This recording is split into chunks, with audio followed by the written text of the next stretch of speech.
দেশের ৬ অঞ্চলের ওপর দিয়ে দুপুরের মধ্যে ৬০ কিলোমিটার বেগে ঝোড়ো হাওয়া সহ বৃষ্টি অথবা বজ্রবৃষ্টি হতে পারে বলে পূর্বাভাস দিয়েছে আবহাওয়া অধিদপ্তর। তাই সব এলাকার নদীবন্দরসমূহকে ১ নম্বর সতর্ক সংকেত দেখাতে বলা হয়েছে। মঙ্গলবার ৮ অক্টোবর ভোর ৫:৩০ থেকে দুপুর ১টা পর্যন্ত দেশের অভ্যন্তরীণ নদীবন্দরের জন্য দেয়া আবহাওয়ার পূর্বাভাসে এই তথ্য জানানো হয়েছে। আবহাওয়াবিদ খন্দকার হাফিজুর রহমান স্বাক্ষরিত বিজ্ঞপ্তিতে বলা হয়েছে, রাজশাহী, পাবনা, বগুড়া, টাঙ্গাইল, ময়মনসিংহ এবং সিলেট অঞ্চলের ওপর দিয়ে দক্ষিণ অথবা দক্ষিণ পশ্চিম দিক থেকে ঘণ্টায় ৪৫ থেকে ৬০ কিলোমিটার বেগে অস্থায়ীভাবে দমকা অথবা ঝোড়ো হাওয়া বয়ে যেতে পারে।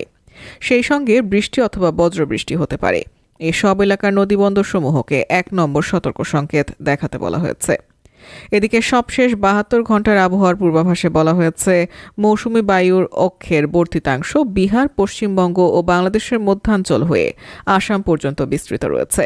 মৌসুমি বায়ু বাংলাদেশের ওপর মোটামুটি সক্রিয় এবং উত্তর বঙ্গোপসাগরে মাঝারি অবস্থায় রয়েছে।